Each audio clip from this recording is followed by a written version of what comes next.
I can already see the fake news fact checkers jumping on this story because of a simple mistake. And instead of telling you what's really going on, they'll just say fake news. The question: are Democrats seeking to remove the president's power to invoke the Insurrection Act? Yes. Well, sort of. They would require the president to certify with Congress that certain states couldn't stop the insurrection, and thus they need help from the president, which we'll read through this to make sure I'm getting the language correctly. The Insurrection Act is for the president. The Insurrection Act has been used many times, notably by Abraham Lincoln during the Civil War. Could you imagine if Abraham Lincoln was like, I hereby invoke the Insurrection Act to stop the secession of these states? And then Congress was like, whoa. Can we at least talk about whether or not Texas can solve the problem on their own first? Now, we need to have a debate about this. There's a reason for the Insurrection Act. And I got to tell you, when I see executive authority curtailed, I'm not really going to cry about it.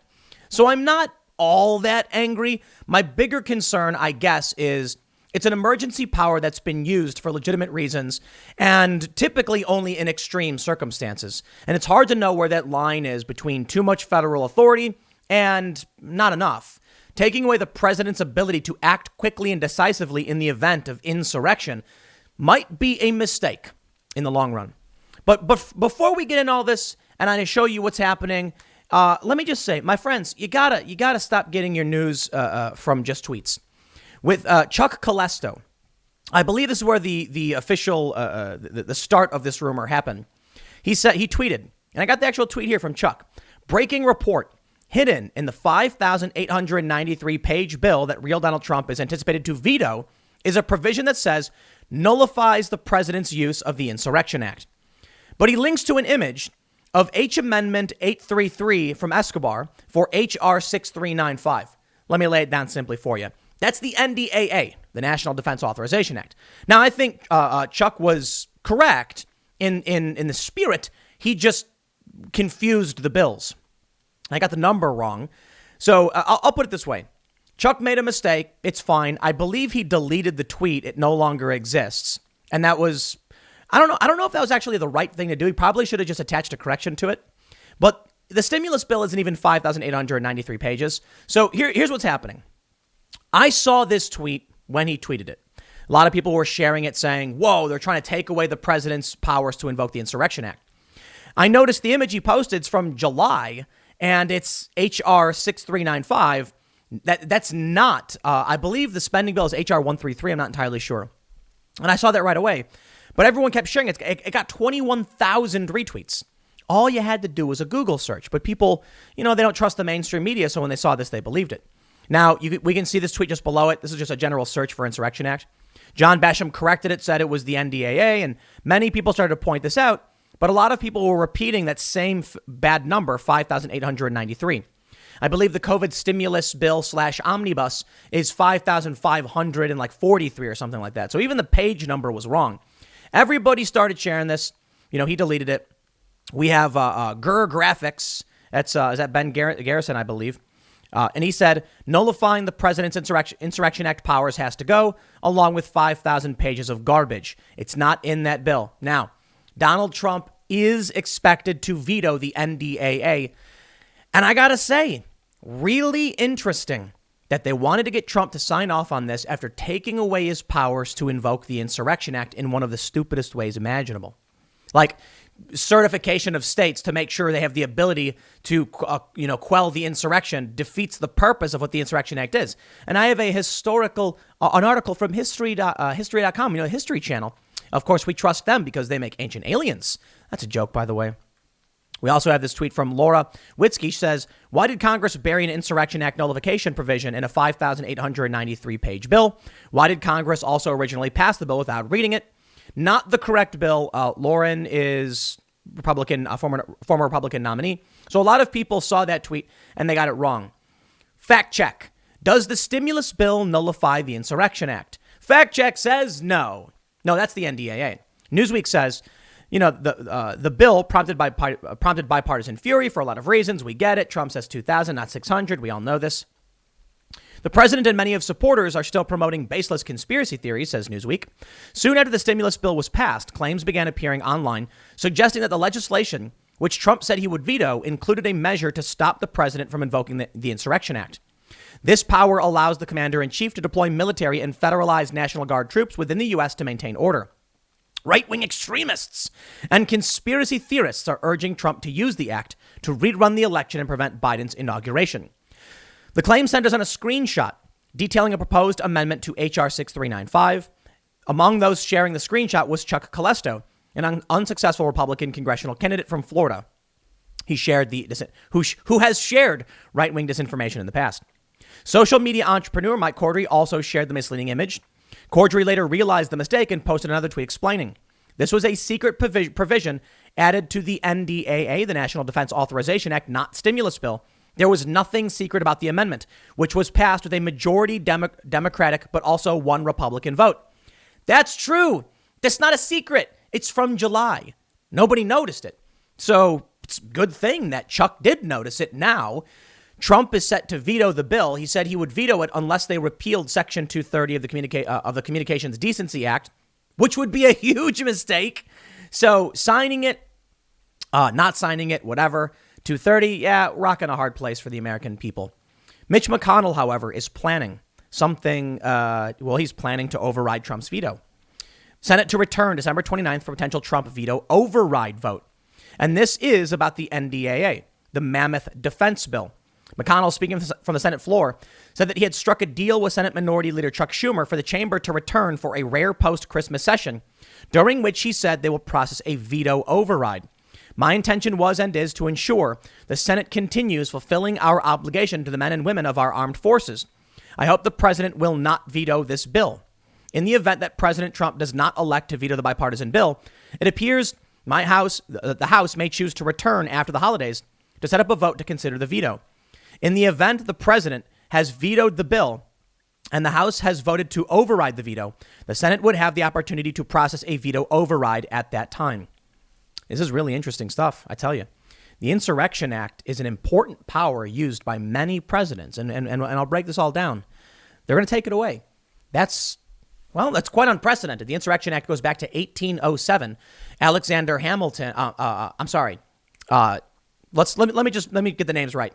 It was after Aaron Burr had his career ruined by the killing of Alexander Hamilton. Thomas Jefferson signed the Insurrection Act into law, 1807, to foil a plot by Aaron Burr, who was trying to claim lands in the Southwest. That's a pretty important presidential power. Let me break all this down for you and explain what's really going on with this amendment, who voted for it and why. But I'll just tell you, there's a reason why we have an executive branch, a judicial branch, and a legislative branch. There's a reason why the founding fathers decided for 3 branches of government. It's very, very, very smart. The problem with a pure democratic legislative governing body, just a Senate, is that they can easily be overrun by a foreign military or adversary when they can't act fast enough to solve problems. Now, founding fathers gave Congress sole power to levy war, and that's a good thing. The people must decide to go to war. The president, however, can act swiftly and decisively to defend the country from threats. That's why the president leads the executive branch, can give executive orders, and is the commander-in-chief of the armed forces. The judicial branch is essentially like a council of elders, of better men. That's actually a phrase used by founding fathers back in the day, whether you agree with it or not. So you have 3 branches that, the Supreme Court's supposed to be balanced by the president nominating and the Senate confirming, and then the Senate represents the states, House represents the people, and the president is an individual, so he can be like, pull the trigger, defend our nation. Taking away the Insurrection Act from the president without approval from Congress nullifies the point of partly the point of the presidency, the ability to act decisively and quickly to defend this country. Now, that being said, can powers be abused? You betcha. And does that mean that Joe Biden could get in and be like, I invoked the Insurrection Act and now I'm taking over, California? Something ridiculous. I mean, he doesn't talk like that, but you get the point. Yes, any president could try to invoke this and do something ridiculous with it. Perhaps Donald Trump could invoke the Insurrection Act, as many are calling on him to do, and then force new elections or just stay in office, I guess. Well, this is the GovTrack bill that was highlighted by Chuck, which he incorrectly described as the COVID bill. It's actually the NDAA, and this specifically is an amendment to the NDAA. It's H Amendment 833, to require certifications be made to Congress when the president deploys active duty military within the U.S. during civil unrest by amending the Insurrection Act in Title 10, Chapter 13 of U.S. Code. Now, what about this date? What about this date? July 20th, 2020. Are they trying to pass this bill to take away Trump's powers so that he can't invoke the Insurrection Act and stay in office? No. This amendment was added shortly after mass rioting swept across the country, and many people were saying Trump should invoke the Insurrection Act. That's why this amendment makes no sense. And I'll read it for you to explain why it makes no sense. You see, pulling up the text of the actual National Defense Authorization Act, this is not in it. Not only that, the National Defense Authorization Act, I believe, is about 1,800 pages, also an absurdly large document people are expected to sign. But this has been out for the NDAA has been around for quite some time. I mean, it was put forward, I think, March or so, or, whatever. Several meetings on it. There was an amendment made to it in July, and that's what we're talking about. This is H Amendment 833. They say, require certifications be made to Congress when they deploy military within the U.S. during civil unrest by amending the Insurrection Act in Title 10, Chapter 13. Well, here we go. Here's what it says. Curtailing Insurrection Act violations of individual liberties. Section 10, subsection A reads, federal aid for state governments. Section 251 of Title 10 U.S. Code is amended. 1. By striking whenever and inserting in general whenever. And by adding at the end of the following new subsection, certification to Congress. 1. The president may not invoke the authority under this section unless the president and the Secretary of Defense certify to Congress that the state concerned is unable or unwilling to suppress an insurrection described in subsection A. A certification under paragraph 1 shall include the following: a description of the circumstances necessitating the invocation of the authority under the section. B, demonstrable evidence that the state concerned is unable or unwilling to suppress such insurrection, and a legal justification for resorting to the authority under this section to suppress. And C, a description of the mission, scope, and duration of the use of members of the armed forces under this section. B, and then subsection B, I guess. Use of militia and armed forces to enforce federal authority. Section 252 of Title 10 United States Code is amended to read as following. Whenever unlawful obstructions, combinations, or assemblages or rebellion against the authority of the U.S. make it impractical to enforce the laws of the United States in any state by the ordinary course of judicial proceedings, the president may call into federal service such of the militia of any state and use such of the armed forces as the president considers necessary to enforce those laws or to suppress the rebellion. But also, the same certification applies. So that's actually quite interesting. I don't know if that's an addition, giving the president the ability to call upon right-wing militias or so, or militias in general, even left-wing ones, to assist in enforcing federal authority. But they do add the certification process, which doesn't say that Congress has to vote on approving it. It basically is just saying the president and the Secretary of Defense have to write these things out and present them. I don't actually think in the long run that will curtail, for the most part, the Insurrection Act powers, but it may be enough of an inhibition that does stop the president, or this could be used as justification to then say Congress must approve. Therein lies the problem. The president doesn't need to certify swift and decisive actions to protect the Union. Let me tell you about the Insurrection Act, because this stuff is very, very interesting stuff. The Insurrection Act of 1807 is a U.S. federal law that empowers the president to deploy U.S. military and federalized National Guards within the United States. We get it. There are constitutional exceptions to posse comitatus. Posse comitatus was, limits the use of military personnel under federal command for law enforcement purposes within the U.S. The purpose and content. The act empowers the U.S. president to call into service armed forces and National Guard when requested by a state's legislator or governor if the legislature cannot be convened to address an insurrection against the state. So, how would certification work in this capacity? A state would literally be like, y'all, we need help, invoke the Insurrection Act. And then Congress would be like, well, we want you to certify for us first. The purpose of the executive branch is swift and decisive action. If the state says we're under duress and we need help, the president can say, send in the troops. Not, Okay, we hear you loud and clear. Let's go to Congress and see what Congress has to say. There's a reason we have three different branches. They say to address an insurrection in any state, which makes it impractical to enforce the law, to address an insurrection, domestic violence, unlawful combination, or conspiracy in any state, which results in the deprivation of constitutionally secured rights, and where the state is unable, fails, or refuses to protect said rights. Oh, let me stop right there, my friends. Did you hear what I heard? Did you hear what I read? Trump may invoke the Insurrection Act to address in any state which results unlawful combination or conspiracy, which results in the deprivation of constitutionally secured rights, and where the state is unable, fails, or refuses to protect said rights. My friends, there are constitutional challenges to what's happening in many different swing states. It is correct to say, at least as we're reading right now, Donald Trump could invoke the Insurrection Act, citing constitutionally deprived rights of individuals. And I'm not talking about only, well, I say swing states, but it doesn't have to just be these states. California, New York, many other places that have said you can't go to places of worship. Trump could invoke the Insurrection Act because of that and say you are depriving constitutionally secured rights. That is not allowed. He can then send in the military, which he probably won't do because I'm not convinced Trump has the look. Yeah, I'll be the first to say Trump's got a spine and then some. He's got ego, but is he bold enough and brave enough to actually invoke the Insurrection Act? I don't think so. I don't, because theoretically he could go into New York and be like, you have to stop, and it's kind of nightmarish what New York is doing. I mean, think about it. Against the science, New York has destroyed the economy, private businesses. It is dictatorship. No joke, no exaggeration.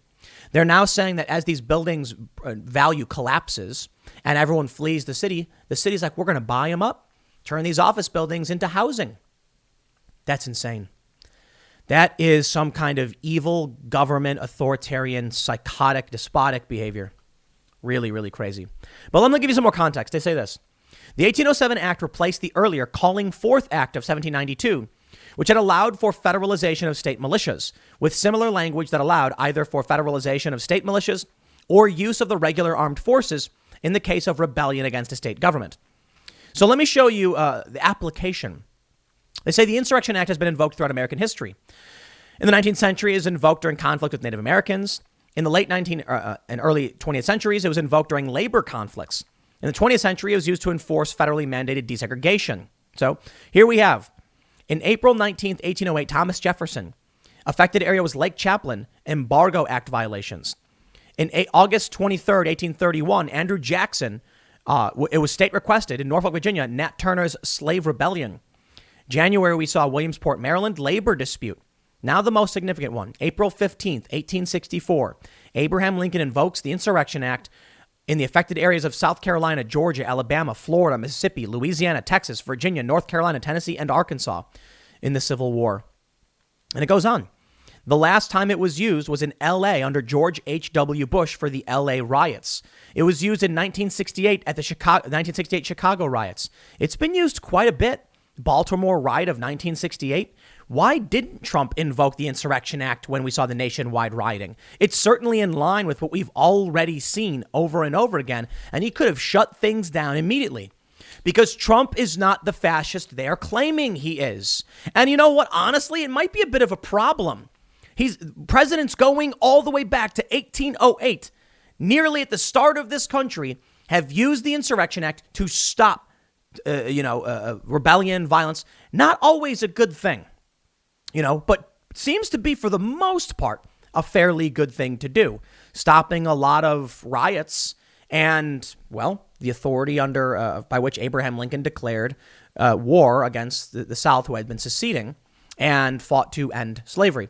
Now, I tell you this, the Civil War, it's a really, really interesting conflict. A lot of people might oversimplify everything about it and say slavery versus not slavery. That was the ultimate catalyst, the ideological split between these states, new states coming into the Union and then deciding whether they were going to be free or slave states. Slavery was, for the most part, the major catalyst. People might tell you it was states' rights, but then the question is the states' rights, yes, Under that, the principal right being fought over was literally slavery. Abraham Lincoln, in an attempt to destabilize the South, signed the Emancipation Proclamation. And it is true that Abraham Lincoln was very racist, as were basically everybody at the time. So anyway, look, I digress. It's really interesting, the kind of authoritarian and nightmarish things Abraham Lincoln did. But we look back on and say he was a hero, suspending habeas corpus, shutting down newspapers, arresting congressmen. That's crazy. Could you imagine if Donald Trump did that right now? People would lose their minds. But people probably lost their minds when he was doing it. And that's why there are a lot of people who are critical of the legacy of Abraham Lincoln, not in its totality, but just in these actions. The question then arises, was it the right thing to do? I read Ulysses S. Grant on secession, and I think he was spot on, correct. Many states spent blood and treasure to admit new states into the Union, and that means there was almost a debt to leave after that, after we pitched in for the common defense and to defend territory. That's not cool. It'd be like moving into someone's house, not paying rent, and then skipping before you did. We'd be like, nah, you're not going anywhere until you pay rent, right? You can't do that. We paid for you to be here. You got to pay us back, or at least contribute. So it really is interesting whether or not, Abraham Lincoln did the right thing.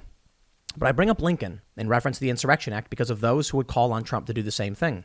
Dan Scavino posting a photo of Trump looking at a portrait of Abraham Lincoln, and all of a sudden the Trump supporter said he's going to do it.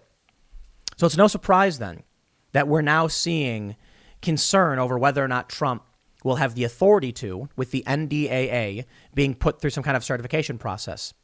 If Donald Trump right now signed the NDAA, and then on January 6th or 7th, invoked the Insurrection Act and said there's a fraud, the rights were deprived, or probably before then. I mean, listen, it's not, I don't think it's in dispute that the constitutional rights of many individuals in many states were deprived. To explain, mail-in voting in Pennsylvania, according to a lower court judge, on the merits did violate the Constitution of the state. And in turn, it violates the Constitution of the United States. And by not following state legislature, many of these states that changed their election rules violated the Electors Clause of the Constitution, depriving people of their rights. Now, when Trump and many others brought these challenges to court, they were thrown out for procedural reasons, not on the merits. Trump may actually invoke this. I really don't think it's the case. It would be unprecedented. But I tell you, so is having Joe Biden, who, in my opinion, is absolutely compromised by China, becoming president. Everything happening is unprecedented. So I'll tell you this, my normalcy bias says Joe Biden becomes president, everything just kind of chills out, whatever. We'll see a dramatic escalation in the next few years towards populist left and populist right. Something like that, maybe. Normalcy bias just means like people can't expect these things to happen. Optimism bias is that people assume the good things are going to be what's happening. But we are in an unprecedented circumstance in our history. The collapse of the economy, the 35% of all U.S. dollars being printed in 10 months, and with COVID restrictions and lockdowns, a new strain emerging, it is all unprecedented. My friends, I don't know what normal means anymore. So maybe when you see Congress, Republicans and Democrats spending our money, trillions of dollars, on garbage nonsense like Pakistani gender programs, ask yourself if you are on the left or the right. Ask yourself why, at our weakest and most desperate moment, when our lives are being destroyed, are we giving our money away? I'm for foreign aid, just not in a crisis. Maybe then, if Trump did invoke the Insurrection Act, he would have popular support. Maybe not, but I'll tell you this. If Trump truly believes that he won in a landslide, then invoking the Insurrection Act, in his mind, would be popular. So why wouldn't he do it? I guess we'll see, but I wouldn't bet on it. Next segment's coming up over at youtube.com/Timcast, which is in fact a different channel from this one. People look down, they see the name Timcast, and they think this is youtube.com/Timcast News. I have another channel. If you type in youtube.com/Timcast, you get it. Stick around. I'll be up at 4. I will see you then, and thanks for hanging out.